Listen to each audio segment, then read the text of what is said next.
just before we dive into the video, I want to let you guys know we have an awesome giveaway running right now with the guys over at Gamerchic for everything you see on screen. If you want to get involved, be sure to click that link in the description box down below. And if you want to save some money on buying Iceborne in the UK, then you can go over to their website and use the code Arekkz Gaming, which makes it one of the cheapest places to buy right now.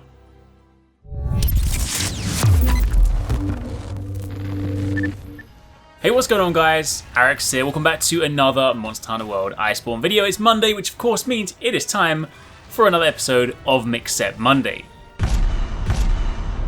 This week we've got a couple of sets from community submissions that I want to share with you guys. They're both really interesting and also quite different. I want to make it clear, I've said this before, but for those of you guys that maybe forgot, Mix Set Monday is always about showcasing lots of cool and different ways to play. It is not always going to be about maximum attack, weakness exploit, critical eye.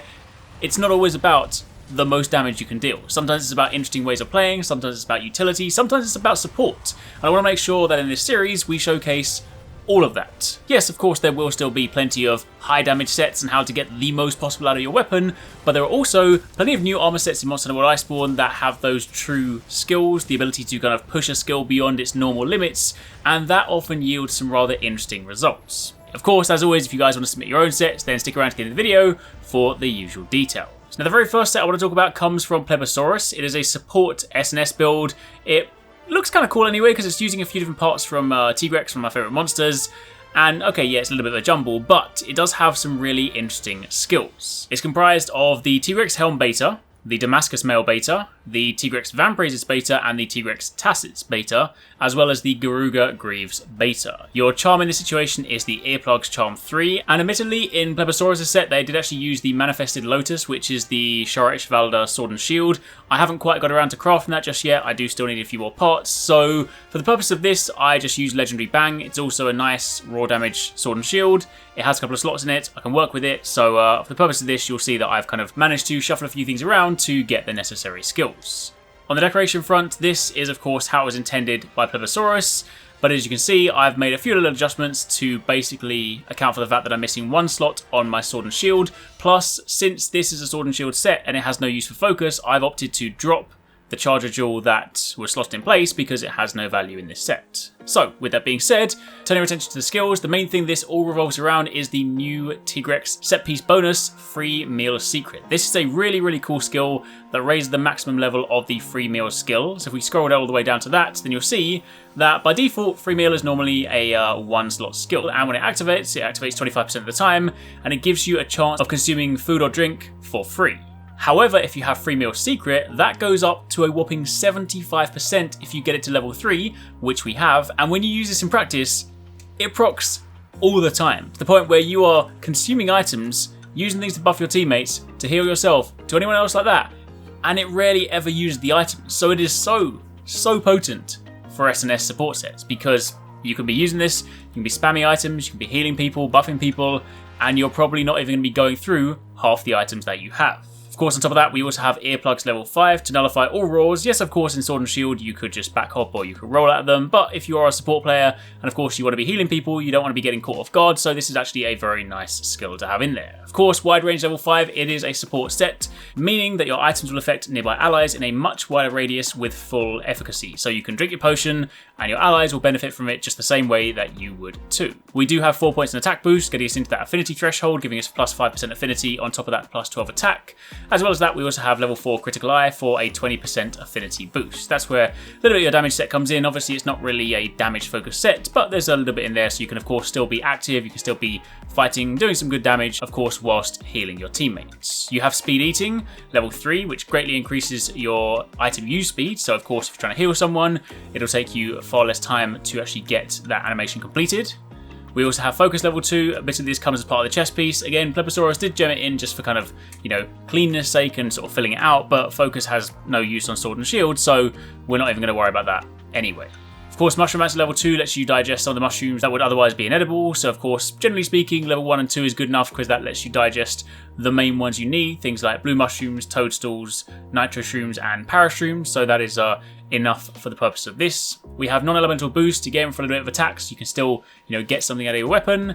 And we also have health boost, which actually goes on the Rocksteady Mantle, which is kind of actually an interesting way to use this. I've seen a few people doing things like this where they either put health boost or they put something like Divine Blessing into Rocksteady Mantle, because that invariably gives you or makes you slightly more vulnerable because while you don't get knocked back, you still take the brunt of the attacks. So by throwing like a little bit of vitality in there is actually kind of a cool idea. So yeah, that's a good use of a skill in the mantle. But all up, this is just a nice support set that you can run through. You can take full advantage of the Tigrex set bonus to make free meal a very, very good skill to the point where, I mean, it's borderline broken how much that procs to the point that you're basically never using your items. So yeah, this is, I feel like anyone that kind of wants a support set, this is almost going to become a go-to because that is, that's so good. Anyway, moving on from there, we then have a set from Arekkz or Achilles. I'm not too sure how you pronounce that. I apologize, but this is a really interesting take on a light bowgun set. It is a KO bowgun set, and you'll see why in just a moment. This is a really, really cool thing. See, in Iceborne, there are a couple of bowguns that actually allow you to rapid fire sticky ammo. For those of you guys that may not remember, if you fire sticky ammo on a monster's head, it does KO damage. So you can kind of see where this is going now, right? Now, admittedly, in Achilles' set, he does use the Diagon Dementia, which is the Savage Devil Joe light bowgun. Again, I haven't had a chance to make that yet, so I just subbed it in with the Brachydia Shot 1, which also has the ability to rapid fire the same sticky ammo. So for the purpose of this build, I can still demonstrate what you need to do. And it's kind of useful because if any of you guys haven't necessarily encountered Savage Joe, you could actually do this much earlier by using the Brachy light bowgun. Now on the armor front, you of course have the Zora headgear, the Diablos Male Beta, the Zora Claws Beta, Diablos Nero Coil Alpha, and the Diablos Greaves Beta. This would actually normally be the Beta Coil, but I have already crafted the Alpha. I'm missing a Hardhorn. It still works for the build. Don't worry about it. Of course, on top of that, you also want the Rocksteady Mantle, Temporal Mantle, and your charm in this situation is the Razor Sharp Charm. If you guys don't have this, don't forget to check out the video I did the other day, which shows you how to unlock it. On the decoration front, I'll put Achilles' screenshot up here because this shows all the decorations that he has. I am missing a few of the True Shot jewels, so this is where RNG does come into play, but largely speaking, you can see that these are the skills we want to be going after. We have the 3-piece Diablos set bonus, which of course I showed in my KO King set, allowing us to take Slugger all the way up to a level 5, giving you 60% stun power, and if you guys saw the first episode of Mix Set Monday, you will know this is incredibly potent. You knock monsters out all the time. It's very nice. We also have Part Breaker level 3, again for breaking parts. This is going to be very nice for, say, if you happen to be farming Shara and you just want to be shooting it in the face and breaking the scalp off, so this is pretty tasty. We also have Flinch Free level 3, of course preventing knockbacks, kind of part of the armor, but it's also not necessarily a bad skill to have. We have Tremor Resistance level 2 to nullify minor ground tremors. Some of these, admittedly, again, they just come as part of the bonuses for the sets. We also have Ammo Up level 2, meaning that we will expand the clip size of some of our ammo. You have Critical Eye level 2, just a couple of bits in affinity, giving us 10%.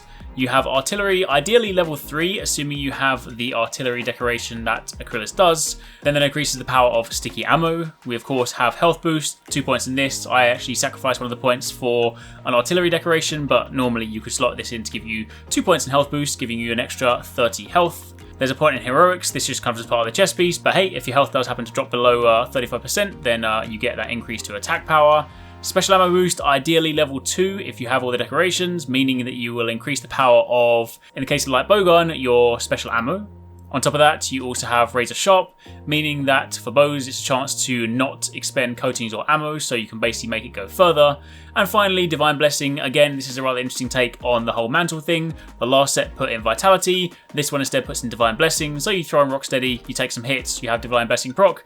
Again, it's a kind of interesting situation. But with this one, it's crazy just how much things get KO'd. I said that with the hammer set because, of course, you know, hammer's a KO weapon, right? It's KO King. You just hit monster in the face, have Slugger level 5, things are getting KO'd all the damn time. But the fact that you can just rapid fire sticky ammo, what I would recommend doing, given that it is a really slow reload, is putting in, say, the evasive reload mod, so you can just slide to reload, and you can just spam this all the time, and things are getting KO'd left, right, and center. It's a lot of fun to use. Yes, there may not necessarily be a hefty amount of attack stacked into this. This is much more of a utility set, but if you could be running around, spamming things in the face, getting them knocked out, yo, this is a great CC build. Anyway, for the time being, that's it. Those are your sets this week. As mentioned, I'll have a few more endgame related ones next week once I've finished farming a few of the last pieces, but for the time being, that is Mix Set Monday. Let me know in the comments down below what you guys think. Remember, if you guys want to submit your own sets, what you want to do is go and join the Arekkz Gaming Discord. The link to that is in the description box down below. Head over to the Monster Hunter section, and there is a Mix Set submission thread. Make sure that when you go there, you paste a link to the decoration page, this screen you see on screen. The reason I choose this one is it's just the easiest screen to use because it shows your armor pieces, it shows all your decorations, and it also shows all the active skills. I need to see all of these. I've had some people submitting sets without showing me the decorations. I can't make it if you do that, so make sure you give me this screenshot, and I'll of course go through them, pick the best ones, pick my favourite ones, and feature them in the upcoming episodes. So that's it for the time being. Thank you very much for watching, and of course keep it locked for plenty more Iceborne content.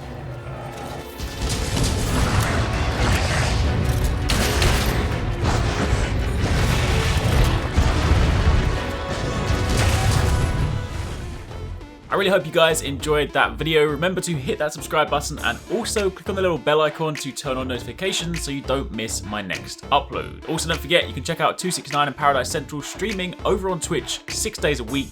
You can find a link to the multi-stream in the description box down below. Be sure to drop by and get involved. Thanks again for watching. Take it easy. Catch you next time. Peace out.